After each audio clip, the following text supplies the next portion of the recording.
Hello बच्चों, तो भाई कैसे हो आप सभी। आई होप सारे बच्चे एकदम अच्छे होंगे, एकदम बढ़िया होंगे और एकदम मस्त होंगे बच्चों। तो आप सबका बहुत बहुत स्वागत है बेटा तुम्हारे क्लास 7th हिंदी मीडियम के चैनल पर। तो भाई क्या हाल चाल है सारे बच्चों के। सारे बच्चे एकदम बढ़िया हैं। तो चलो भाई, आज की क्लास में हम क्या करने वाले हैं। आज की क्लास में हम पढ़ने वाले हैं हमारा त्रिभुज की सर्वांग समता, वो चैप्टर जो कि आपका क्लास 7th के लिए तो सबसे ज्यादा जरूरी है ही है।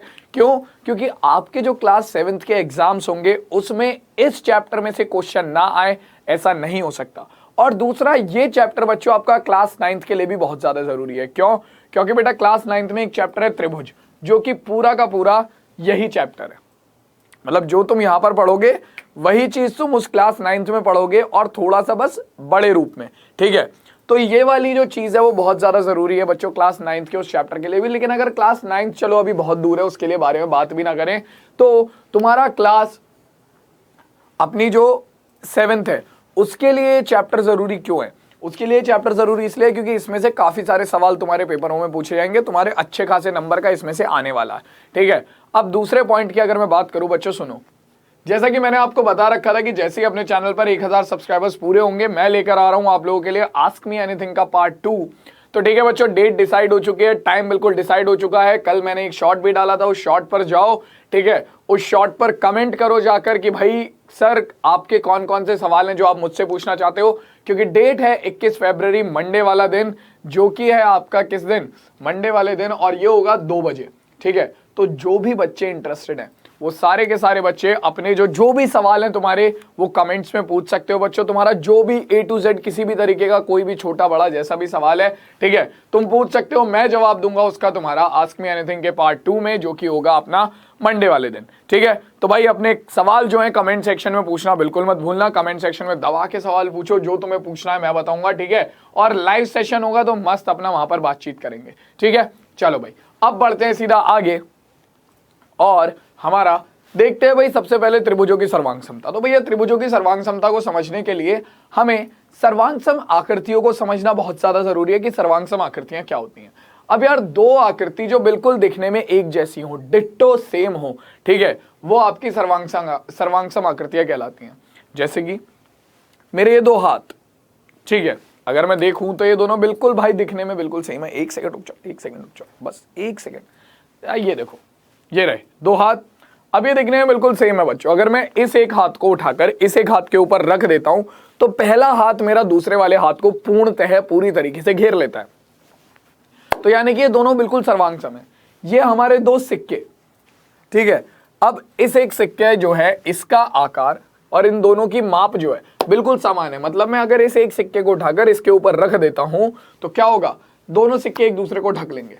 तो यानी कि भैया देखो, सर्वांगसम आकृतियां कौन सी हैं? वो आकृतियां जो कि आकार में भी और माप में भी बिल्कुल बराबर होती हैं, वो आपके सर्वांगसम आकृति होती है। जैसे कि तुम्हारे शर्ट पे लगे हुए बटन, अभी अगर किसी ने शर्ट पहन रखी है तो उसका बटन देख सकते हो। भाई मेरे कहां गए, ये रहे, देखो अब इस पे लगे हुए जो भी बटन है सब बिल्कुल एक जैसे दिखने वाले हैं। ठीक है, या फिर भाई तुम और क्या देख सकते हो, कमेंट सेक्शन में बताओ और कौन कौन सी आकृतियां हैं जो कि आप रोजमर्रा की जिंदगी में देखते हो जो कि आपकी क्या है, सर्वांगसम होती हैं। अगर मैं एक बहुत सही एग्जांपल दूं, माचिस की तिल्ली देखी है तुमने, या एक पैकेट में आने वाली माचिस की डिब्बियां, ठीक है, तो ये आपकी क्या है, ये सर्वांगसम आकृतियां हैं। ठीक है, अब बच्चों सर्वांगसम आकृति की परिभाषा मैं आपको दे चुका हूं, वो आकृतियां जिनके आकार और जिनका माप बिल्कुल समान होता है सर्वांगसम कहलाती है। ठीक है, अब बच्चों सर्वांगसम आकृतियों से ही हमारा निकल कर आता है सर्वांगसम रेखा।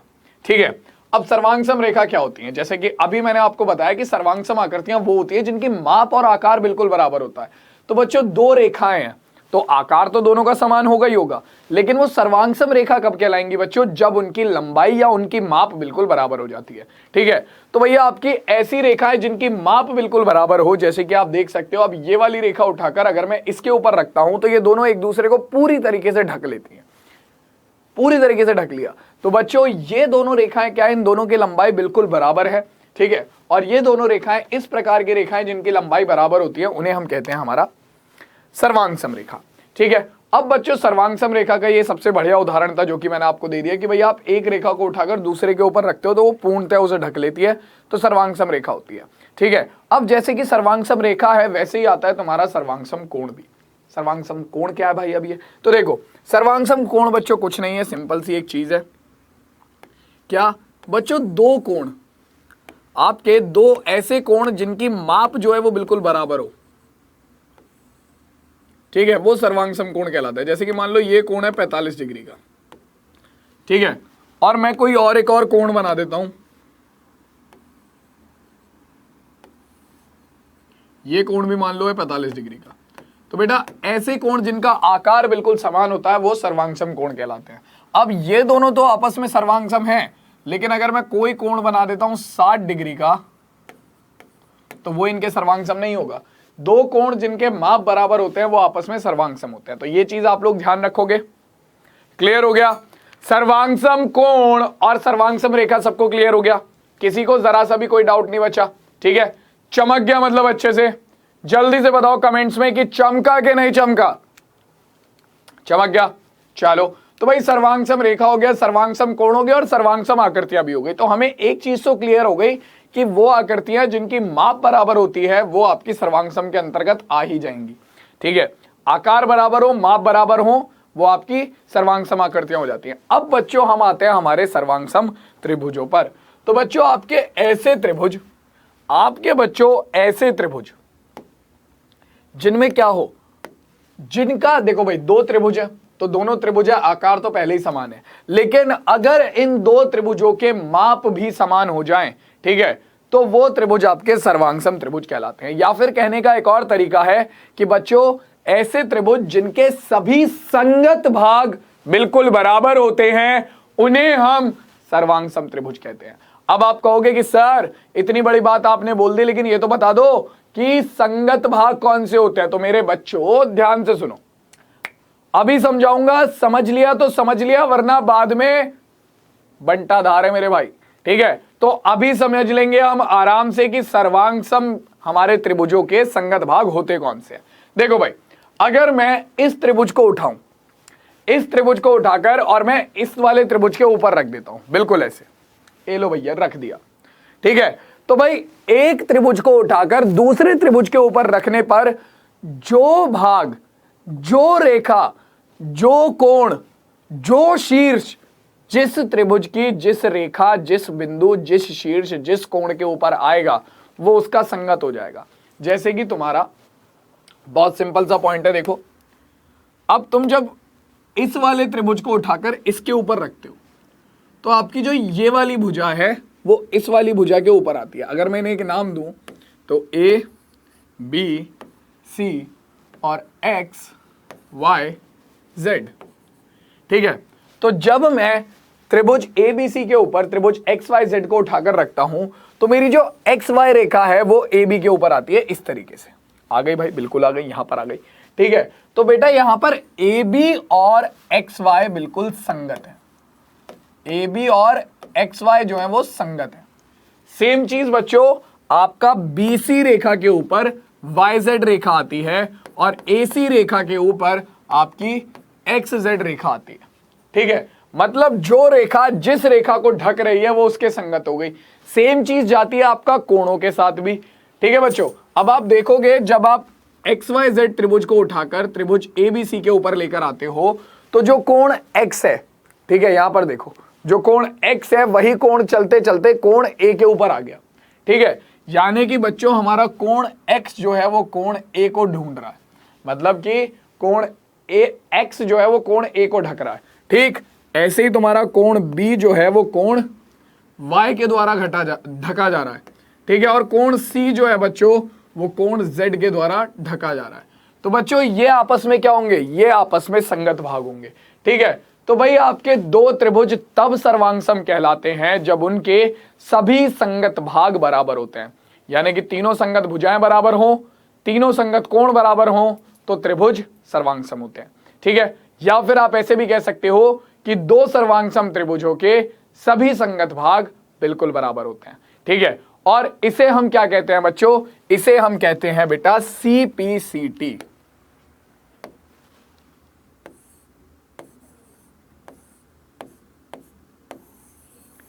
CPCT मतलब कि corresponding parts of congruence triangle.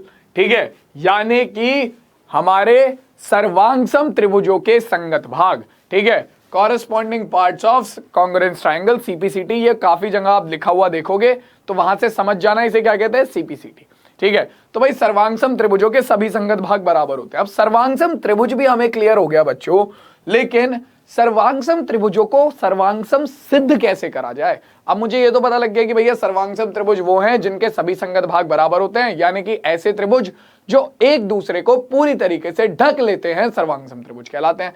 लेकिन मेरे भाई एक बात तो बताओ जरा, क्या बताना है? नहीं मैं नहीं बता रहा, मैं तो नहीं बता रहा मैं, लेकिन बताते हैं। चलो देखो, अब यार इन्हें सिद्ध कैसे करेंगे कि हमारे दो त्रिभुज आपस में सर्वांगसम है। यार क्या करें? कुछ नियम ले आते हैं। क्या कर लेते हैं? कुछ नियम ले आते हैं। तो बच्चों देखो, यहां पर भी आपके कुछ ऐसे प्रतिबंध है, ठीक है, जो कि दो त्रिभुजों को सर्वांगसम सिद्ध करने के लिए इस्तेमाल होते हैं। उन्हें कहा जाता है त्रिभुजों की सर्वांग समता के प्रतिबंध, ठीक है। ये प्रतिबंध काफी इंपॉर्टेंट है तुम्हारे क्लास 7th के एग्जाम्स के लिए भी, ठीक है, तुम्हारी नॉलेज के लिए भी,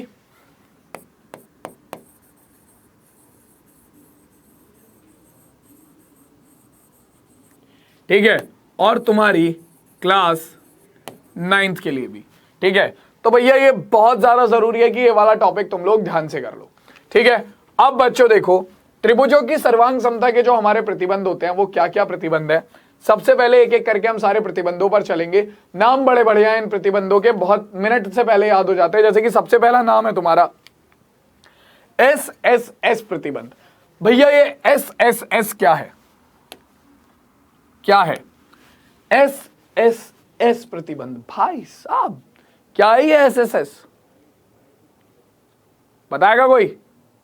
बताओ कमेंट्स में बताओ, आओ जल्दी से आओ, बताओ कमेंट्स में। यार देखो सिंपल सी चीज है, S का मतलब है यहां पर साइड, ठीक है। ये जो S है ये इंग्लिश के वर्ड साइड से लिया गया है, ठीक है। तो साइड और मेरे भाई साइड, ठीक है। अब साइड को हिंदी में हम कहते हैं भुजा, तो इसका मतलब है क्या? भुजा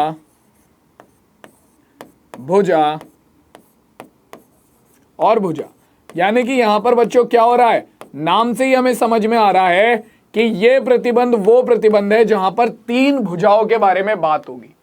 SSS का मतलब है साइड, यानी कि भुजा। तो यानी कि वो प्रतिबंध है बच्चों जिसमें तीन भुजाओं के बारे में बात होगी, ठीक है। तो भैया तीन भुजाओं के बारे में क्या बात होगी? मैंने आपसे बोला था सर्वांगसम त्रिभुजों के सभी संगत भाग बराबर होने चाहिए। तो यहां पर वही बात कही जाती है कि भाई आपके दो त्रिभुज तब सर्वांगसम होते हैं अगर उन दोनों त्रिभुजों की तीनों संगत भुजाएं क्या हो? बराबर हो। जैसे कि मान लो अगर हमारे पास ये एक त्रिभुज है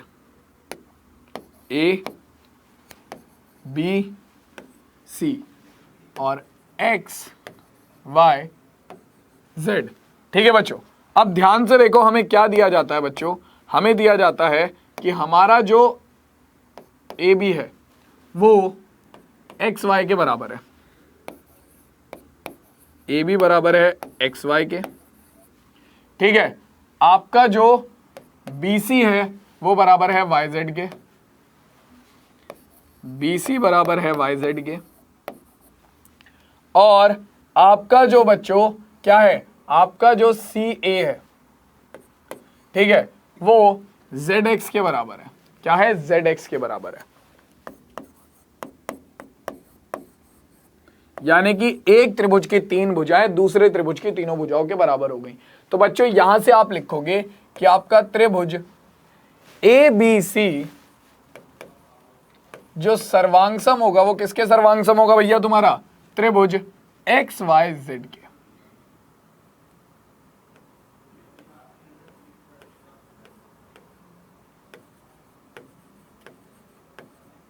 ठीक है भाई, सिंपल सी चीज है।